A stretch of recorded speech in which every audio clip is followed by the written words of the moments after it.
I was going to tell the story about the bottle tree because they noticed it when they drove up. It'd be hard to miss. And Betty's got a little bottle tree started over at her place too, but she has taken rebar and put like a bottle on each one, different heights, and they look really nice. Kind of very subtly in among the trees by the road. It looks real pretty. Because I thought we could become the bottle road. Yes, and we're going to do the quilt squares too. I took the Quilt Barn project course. It was a seminar at Hocking College because there's quilt barns all over Ohio now. And it was started just as a birthday present for Donna Sue's mom, and she was Donna Sue was the head of the Appalachian Arts Council. She thought that'd be nice. Her mom's a quilter. She painted a quilt square on her mom's barn for a surprise.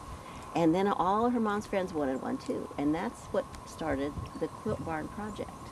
Oh. And so there's all over Athens County, all over Ross County, all over Hocking County, everywhere in Indiana. Different states have now taken it up, and different little towns will do this thing where people paint quilt squares on their barns and are part of a tour, and it stimulates the economy and tourism, you know.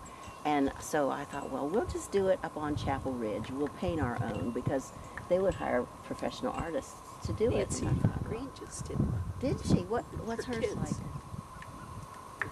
Have you seen it? You haven't seen it? Yeah, I have. It's just pretty simple. Oh, yeah. 2 shades of blue. Oh, pretty. That sounds good for me. I've She got likes just blue. a plain blue As you can board tell. that I haven't done it yet on. But I told my friends, and Betty's husband painted her a nice big quilt square for Christmas, which Yeah. is hanging on the back porch above the porch swing. Just And right then Betty painted one for their house next door that's oak leaves. Well, it's Pine cones. Pine Stylized cones. It's stylized pine cones. And one for her sister's barn down the road, a big chestnut barn, and that is crossed canoes because they do canoeing. So these Betty has got a real good start on it. Betty and Al have, and I still haven't done it yet. Al gave me the board, and I painted it blue, and I still have not put the design on 2 there. years 2 years later. But this is, I like to get things started, but I don't necessarily follow through. No, like I said, it's there's not really anything to start it. We've started. We have started. Okay, the So the South bottle tree. Bloomingville. What's that? So tell the bottle tree. Oh, South Bloomingville School, the elementary school. I did a storytelling down there, and there's all these lovely little kids, and they're just in the auditorium, and we're talking.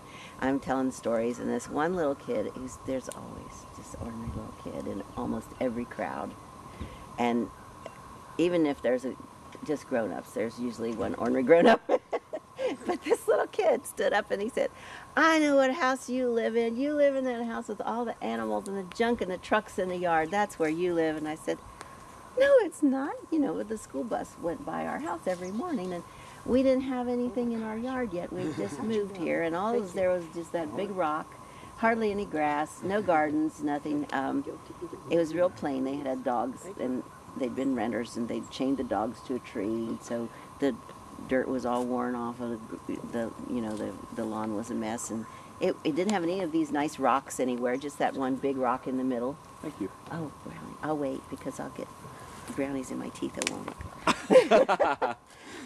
And so I thought, you know, I made him part of the story somehow. This is the best way to do with an instigator, is to just kind of suck him in. So I asked him a couple of questions, and he was satisfied, and he sat down, and he was quiet for the rest of the time. But I thought about it. I thought, well, I need to make my yard look like a storyteller lives here.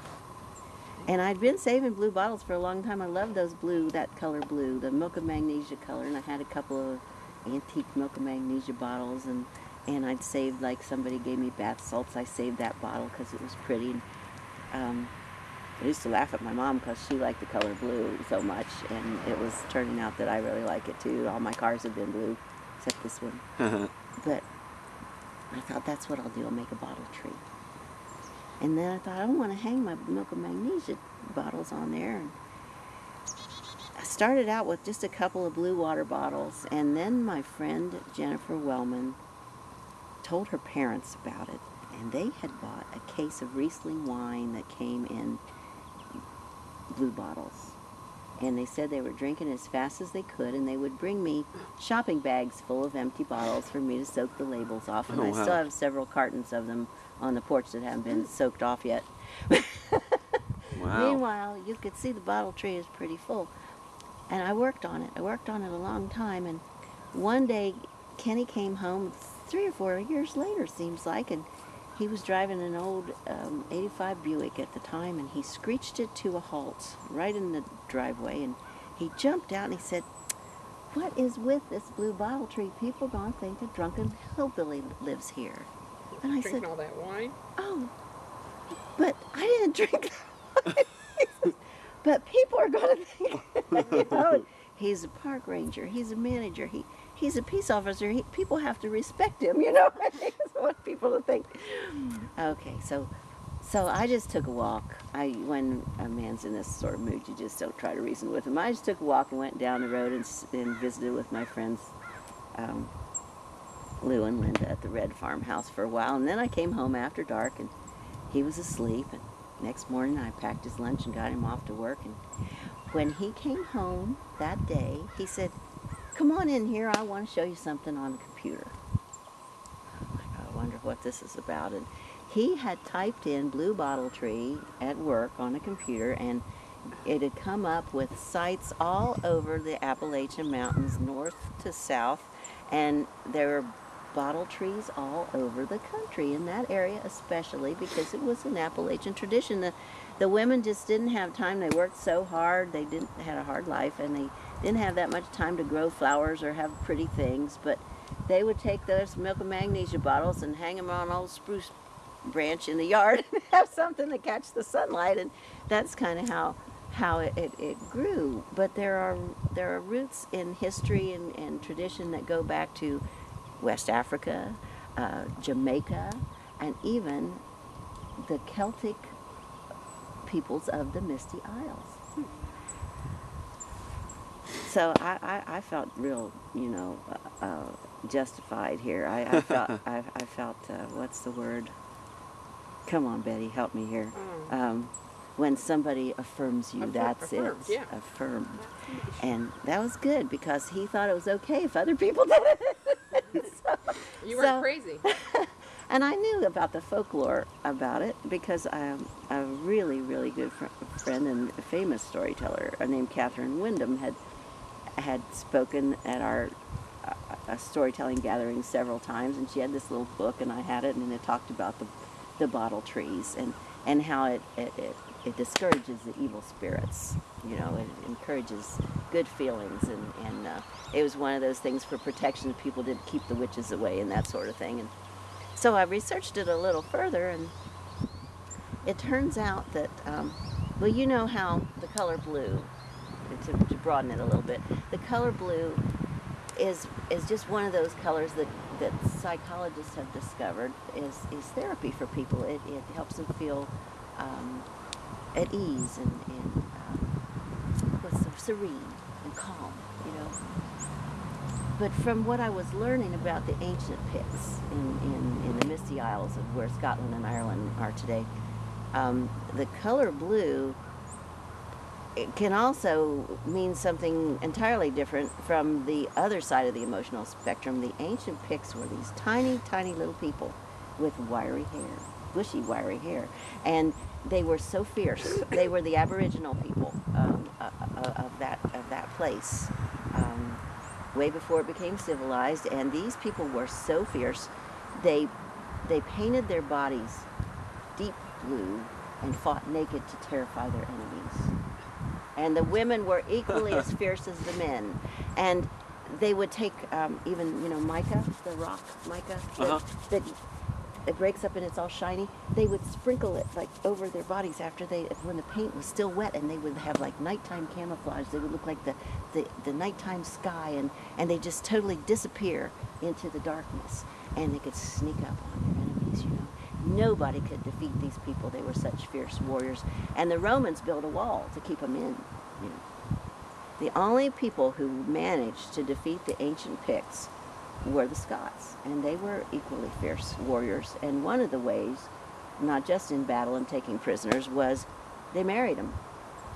And these couples fought and argued through the generations, but let some neighbor come in and get involved, and they would both turn against that person and send them away. You know, they just like to argue. And somehow some of their descendants eventually made their way to the Appalachian Mountains. And if you suspect that someone you know could be a descendant of the ancient Picts, if it's some little woman with kinky hair who loves to argue just for the sake of conversation, some contrary little person, doesn't have to be a woman, could be a man, that you know exhibits these characteristics, there's one way to make sure, and that is look into their cupboard and they will have blue dishes. I think I know someone who does. We have. You do too. My mom has blue dishes. There you go. It makes you think, doesn't it? And kinky It makes hair? you think. Yeah. Wow. So are there people living around here? you There think? are people living around here. Oh, one of my neighbors later, after the tree was all started, Debbie over next door, she said to Melinda, who lives down the road, she said, "What is Adele trying to prove with that bottle tree?" And Melinda said, "Well, I don't know. I'll just go ask her." And she came over and she asked me about it, and I told her that story. And she said, "Well, would you mind if I made one?" And I said, "Well, of course not. I don't own the rights." So she said, "Well, I think I'll make mine green. I'll make mine green and brown." And so if you go down the road later on and you see, what she's done is not a bottle tree, but she took a welding class. She welded this great big gate, and it has an arm on it and a big little. She's got cross piece. Yeah, a cross piece, and my language is failing me. She hung all these bottles, all different sizes, a lot of small ones, a lot of big ones, all across the top of it, and it's a beautiful piece of art. Oh, It's wow. actually got, a structure to it. And then Nancy is doing the bottles. She's making a bottle. Kind of a bottle fence, Fence. sort of. Yeah, she's just putting them taking in the bottles ground. and putting them in the ground. Yeah, So that's why it's going to be a bottle road. it's going to be. Down And the barn down and there. the other thing is that the recycling place does not take blue glass. Really? Why is that? I'm not sure. Probably because nobody's turning it in. They're making bottle trees.